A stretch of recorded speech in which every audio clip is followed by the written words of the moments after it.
दोस्तों आज की वीडियो में हम लोग बात करने वाले हैं ब्रिज इक्विपमेंट से रिलेटेड।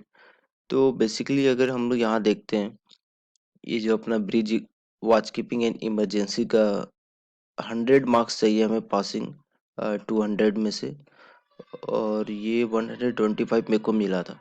तो अगर ब्रिज इक्विपमेंट्स के पेपर में हम लोगों से पूछता है ऑटो पायलट से related, explain the purpose and the function of the flowing controls. तो जो भी कंट्रोल्स होते हैं, जैसे कि फर्स्ट यहाँ पे देख सकते हो परमानेंट हेल्म है, उसके बाद आता है काउंटर रडर, उसके बाद है rudder control, of course alarm, rudder limit और वेदर। तो ये सारे जितना भी,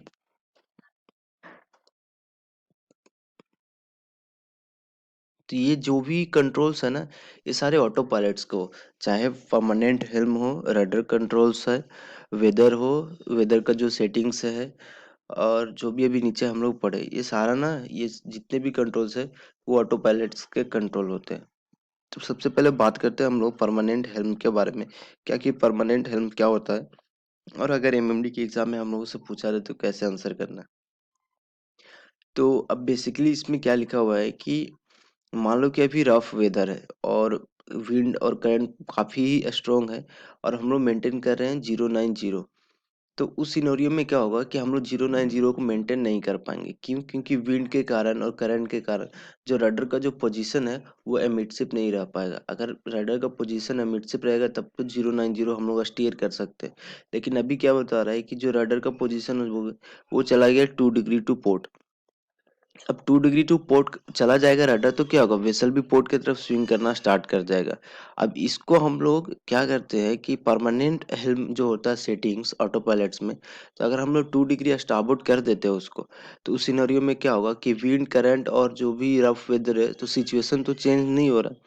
तो उस सिनेरियो में जैसे ही हम लोग रडर को 2 डिग्री स्टारबोर्ड कर देते हैं, तो उस सिनेरियो में जो रडर है वो एमिडशिप आ जाता है। क्यों? क्योंकि 2 डिग्री टू पोर्ट जो है वो रिजल्टेंट रडर था, और जैसे ही रडर मिडशिप हो जाता है तो हम लोग 090 को स्टीयर कर सकते हैं। तो उसी को हम लोग परमानेंट हेल्म के नाम से जानते हैं। तो वही मैंने लिखा है कि let's say we are maintaining a heading 090 and due to the wind current and current weather condition. अभी का weather condition, rudder is at 2 degree port, तो so to keep the heading 090 and the rudder midship, rudder need to set to 2 degree to starboard। तो वही बोल रहा है कि जैसे ही अगर 2 डिग्री पोर्ट पे रडर है तो 2 डिग्री स्टारबोर्ड, और वही उल्टा मान लो कि विंड जो था वो पोर्ट साइड से था, और अपना जो राइडर था वो 2 डिग्री स्टारबोर्ड में था। तो अगर उसको हम लोगों को एडजस्ट करना होगा तो हम लोग क्या करते हैं, 2 डिग्री पोर्ट हम लोग परमानेंट हेल्म को एडजस्ट कर देते ताकि राइडर मिडशिप रहे, so that we will maintain 090 and rider will be midship. तो ये होता है परमानेंट हेल्म का फंक्शन कि काम कैसे करता है, और इसे हम लोग इंटीग्रल कंट्रोलर के नाम से जानते हैं। और ये एनएफयू जो नॉन फॉलो अप मोड होता है, उस समय ये आउट ऑफ एक्शन होता है। If not use as described above, permanent helm should be left zero and automatic permanent helm will function normally. तो ये बहुत अच्छा पॉइंट है, ये लिखना मिस मत करना। क्यों? क्योंकि अगर मान लो कि अभी रफ वेदर था और अचानक से 1 दिन 2 दिन के बाद में क्या हुआ कि काम सी हो गया, वेदर एकदम ही बहुत अच्छा है, तो उस सिनेरियो में क्या करते हैं हम लोग, जो परमानेंट हेल्म है ना उसको जीरो पे रख देते हैं। क्योंकि अब परमानेंट हेल्म का जरूरत ही नहीं है, राइडर जो है खुद ही मिडशिप है। अब किसी भी तरह का करंट, विंड और स्ट्रॉन्ग फोर्सेस कोई भी रफ वेदर काम ही नहीं कर रहा है। तो उस सिनेरियो में जैसे ही हम लोग जीरो करते हैं ना, तो वो ऑटोमेटिक परमानेंट हेल्म जो होता है वो फंक्शन करते रहता है। अब नेक्स्ट आता है राइडर का जो position required to counteract is permanent helm. अब इसके बाद में अगर हम लोगों से पूछता है कि काउंटर राइडर क्या होता है, तो बेसिकली काउंटर राइडर, जैसे हम लोग एक एग्जांपल लेते हैं कि हम लोग सपोज करो कि 090 को स्टीयर कर रहे होते हैं, और जैसे ही हमें ऑर्डर मिलता है, अगर हम लोग हेल्म्समैन का काम कर रहे हैं, तो उस समय ऑर्डर मिला कि 100, तो हम लोग क्या करते हैं, हेल्म को स्टारबोर्ड की तरफ टर्न करते हैं ताकि हम लोग 100 मेंटेन करें। बट जैसे ही स्टारबोर्ड टर्न करते हैं, या मान लो स्टारबोर्ड 10 दिया, स्टारबोर्ड 20 दिए, तो आरओटी क्या होता है, बढ़ना शुरू होता है, और जो रेट ऑफ टर्न बढ़ने के कारण क्या होता है कि जो वेसल जो होता है वो स्टारबोर्ड की तरफ स्विंग करना शुरू कर देता है। लेकिन वेसल स्टारबोर्ड की तरफ तो स्विंग कर, बट हमें तो उसे 100 पे क्या करना है, रोकना भी तो है। अगर 100 पे स्टेडी करना है तो हमें क्या करना होता है, काउंटर रडर देना पड़ता है। क्यों? ताकि हम आरओटी को जीरो कर दें और रडर एमिट शिफ्ट हो जाए। कब? जैसे ही हेडिंग 100 पे आ जाए। तो उसको अगर 100 पे स्टडी करना है तो जो 98.5, 98, 97, 99 ऐसे अगर आता है तो उस टाइम से पहले ही हमें क्या करना पड़ेगा, आरओटी को जीरो कर दो और रडर को एमिटसिव कर दो। उससे क्या होगा कि जैसे ही 100 पहुंचेगा हमारा रडर जो होता है एमिटसिव चला जाएगा और हम लोग स्टडी कोर्स मेंटेन कर पाएंगे 100 को। तो ये जो एक्शन लेते हैं हम लोग, तो उसी को हम लोग काउंटर रडर के नाम से जानते हैं। तो वैसे ही एग्जांपल के तौर पे मैंने लिखा है कि let's say heading is 090 and we need to maintain a heading of 100, so we use the course selector knob and adjust the heading to 100।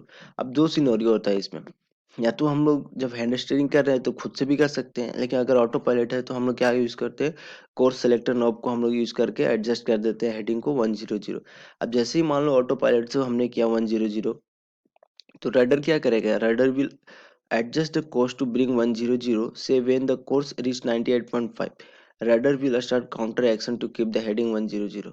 तो वो जो ऑटो पायलट में क्या कर रहा है, रडर खुद ब खुद ही काउंटर कर रहा है अपने एक्शन को, और रडर जो है एमिटसिव रखने के लिए। The action taken to the opposite side to keep the course maintain and the bring the rudder back to the normal is counter rudder. तो वही बोल रहा है कि अगर हम लोगों को मेंटेन करना है किसी एक कोर्स को, तो उसे मेंटेन करने के लिए जो अपोजिट साइड में जो रडर का जो एक्शन होता है, जो हम लोग लेते हैं, या तो अगर ऑटो पायलट खुद से कर रहा है तो उसको हम लोग काउंटर राइडर के नाम से जानते हैं। अब इसके बाद में क्या आता है, सपोज करो, अबे ये क्या है, हाँ तो ये नेक्स्ट पॉइंट क्या आता है कि this control determine the amount of counter action by rudder to be used to steady the ship on the set course keeping the overshoot minimum. तो ये बहुत अच्छा बात है, ओवरशूट को मिनिमम करता है। क्यों? काउंटर रडर अगर एडजस्ट कर रहे हैं हम लोग स्टेयरिंग के टाइम पे, तो उससे क्या होता है कि ओवरशूट नहीं होगा। जैसे 100 मेंटेन करना है तो 102, 105 पे कोर्स नहीं जाना चाहिए। तो इसे डेरिवेटिव कंट्रोलर के नाम से भी जाना जाता है। Too low setting will allow the ship to the overshoot and the too high setting will bring the ship back in the long term. अब टू लो कहने का क्या मतलब होगा, मान लो काउंटर राइडर का मतलब होता है कि अगर काउंटर राइडर को हम लोग रख दिए 2 डिग्री, 3 डिग्री, अगर हम लोग एड से काउंटर राइडर को सेट करके रखे सेटिंग में, तो उस समय क्या होगा, तो वेसल जो मान लो आरओटी कितना चला गया, 10, 15 डिग्री, ऐसे आरओटी है रेट ऑफ टर्न, तो उस समय क्या होगा कि वो जो कोर्स है वो ओवरशूट हो जाएगा।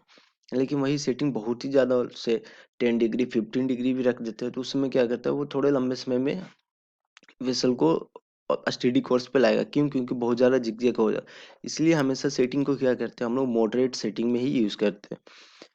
और बोलता है इसका पर्पस है is to apply a relatively greater amount of helm at the beginning of a course alteration to get the ship turning.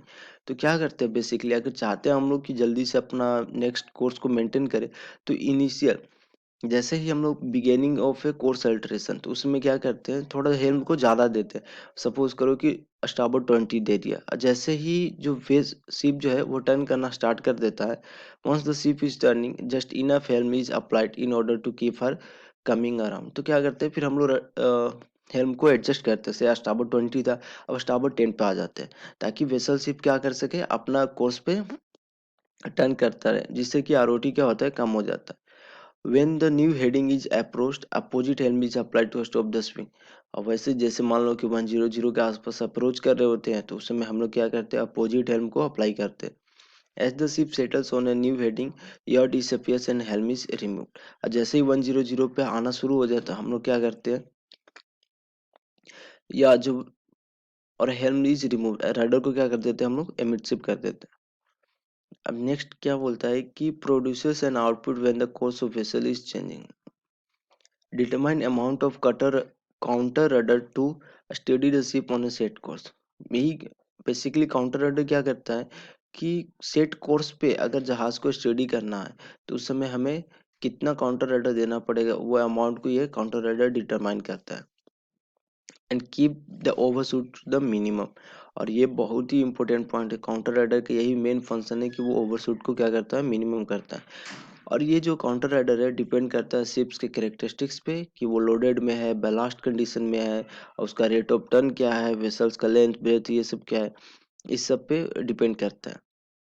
इसके बाद आता है रडर कंट्रोल। रडर कंट्रोल करने का मतलब होता है कि रडर कंट्रोल जो है वो डिटरमाइन करता है कि how much amount of rudder, मतलब कितना रडर हम लोग यूज करेंगे पर डिग्री कोर्स और to correct deviation from the set course. अगर हम लोग कोर्स को अल्टर करना चाहते हैं तो 1 डिग्री कोर्स का अल्टरेशन के लिए कितना रडर चाहिए, या बोलो तो अगर हम लोग पहले ही डेविएटेड है अपने सेट कोर्स से तो उसको करेक्ट करने के लिए हमें 1 डिग्री को एडजस्ट करने के लिए कितना रडर का यूज़ करना होता है, उसी को रडर कंट्रोल के नाम से बोलते हैं। इसे ये जो है प्रोपोर्शनल कंट्रोलर होता है। अगर हम लोग हाईएस्ट सेटिंग रख देते हैं यानी कि लार्जर रेंडरिंग, मान लो कि 10 डिग्री 15 डिग्री रखते हैं, तो क्या करेगा कि जो भी कोर्स है अपना स्टेडी कोर्स पे हम लोग रुक ही नहीं सकते, वहाँ पे वो ओवरशूट कर जाएगा। और बहुत ज़्यादा ही लो सेटिंग रखते हैं, एकदम लेस रेडर एंगल रखते हैं, तो उस समय बहुत ज़्यादा ही टाइम लगेगा उसको सेट कोर्स पे आने में। अब आता है ऑफ कोर्स सलाम। ऑफ कोर्स सलाम बेसिकली क्या होता है कि जो ऑटो पायलट का सेट कोर्स है और जो एक्चुअल हेडिंग होता है उन दोनों के डिफरेंस अगर हम लोग जो सेट वैल्यू रखते हैं उससे ज़्यादा हो जाता है, उस समय ऑफ कोर्स सलाम आना शुरू हो जाता है। तो वही यहाँ पे लिखा है कि ऑफ कोर्स सलाम have set to the limit और प्रीसेट डिग्रीज। मान लो कि 10 डिग्री हमने सेट करके रखा, so that if any time a difference between the actual course and the autopilot set course is more than preset degree। तो मान लो कि अभी एक्चुअल कोर्स क्या है 100 है, और जो ऑटो पायलट का सेट कोर्स क्या है वो भी हमने 100 किया, लेकिन अगर ऑटो पायलट का सेट कोर्स 100 है और अभी का एक्चुअल कोर्स मान लो कि वेदर की कंडीशन के कारण 111 पे चला गया, या 10 डिग्री से लेस मान लो 089 चला गया, तो उस सिनेरियो में क्या करेगा ये ऑफ कोर्स अलार्म जो है रिंग करना स्टार्ट कर देगा। तो an alarm will want to the officer, तो वही बोला है कि ये होता है ऑफ कोर्स अलार्म।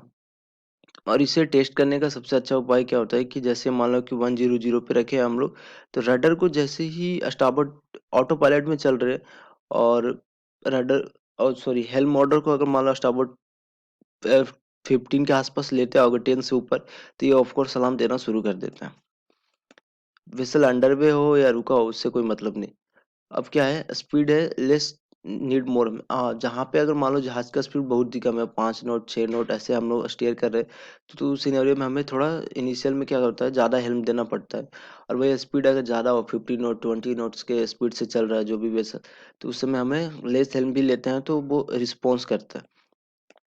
तो ये जो ऑटो पायलट्स है ना उसको ऑटो अडेप्टेड स्टीयरिंग सिस्टम के नाम से जाना जाता है। और जो भी कंट्रोल्स अभी हम लोग पढ़ रहे थे, रडर कंट्रोल हो, ऑफ कोर्स अलार्म हो, एक्चुअल हो, वेदर सेटिंग्स होता है, परमानेंट हो, हेल्म हो गया, काउंटर रडर हो गया, ये सारे के सारे क्या ऑटो अडेप्टेड स्टीयरिंग सिस्टम, मतलब कि जो ऑटो पायलट्स है उसी का ये फंक्शन है या कंट्रोल है। अब पीआईडी कंट्रोलर क्या होता है, proportional integral and derivative controllers के नाम से जाना जाता है। पीआईडी प्रोपोर्शनल में क्या करता है वो ट्रैक को मेंटेन करता है कि हम लोग अपने ट्रैक से कितने दूरी पे। इंटीग्रल्स क्या हो गया वो मैनेवरिंग कैरेक्टरिस्टिक्स पे डिपेंड करता है, और डेरिवेटिव है वो मेंटेन करता है हेडिंग का यानी कि ऑफ कोर्स। अब एक आता है रडर का लिमिट, कि अगर हमने ये कंट्रोल जो हो क्या स्पेसिफाई करता है कि कितना जो मैक्सिमम अमाउंट का रडर जो होता है हम लोग यूज करेंगे कभी भी। हम लोग करेक्ट कर रहे हैं शिप्स के हेड को या अल्टर कर रहे हैं शिप्स के कोर्स को, उससे ज़्यादा वो अगर रडर उससे ज़्यादा यूज हो गया ऑटो पायलट में तो वो क्या करेगा अलार्म देना शुरू करेगा। Once rudder is receive to the rudder limit alarm will come. तो ये होता है मान लो कि हमने मैक्सिमम यूज किया क्या 25 डिग्री, अगर 25 से ऊपर चला गया रडर तो उस समय वो अलार्म देना शुरू कर देगा। अब ये होता है वेदर। वेदर का सबसे अच्छा यूज़ कब होता है जब वेदर रफ हो, तो उस समय क्या होता है कि वेसल काफ़ी ज़्यादा रोलिंग पिचिंग याव करते रहता है। तो उस समय क्या होता है कि हम लोग इसे काउंटर करने के लिए जो ऑटो पायलट का सेटिंग में होता है, in bad whether this setting is should be set high, तो वहाँ पे हम लोग क्या कर देते हैं सेटिंग को हाई कर देते हैं ताकि यह जो है वो थोड़ा कम होता है। एंड द काम वेदर दिस शुड बी लो। और जैसे ही वेदर एकदम ही नील हो जाता है बहुत ही अच्छा वेदर होता है उस समय इस सेटिंग को क्या कर देते हैं हम लोग लो पे सेट कर देते हैं। उससे क्या होता है कि जो भी जो रडर हो वो अच्छे से रिस्पॉन्स करते रहे। तो यही था, अगर हम लोगों से पूछता ऑटो पायलट्स के बारे में और जो भी ऑटो पायलट्स के फंक्शन के बारे में, तो यही लिखने का। और पीआईडी कंट्रोलर से भी अगर पूछता है तो बस पीआईडी कंट्रोलर में ये सारे जितने भी कंट्रोल्स है वो सारा उसमें लिख के आ जाने का, इससे ज़्यादा कुछ नहीं लिखने का।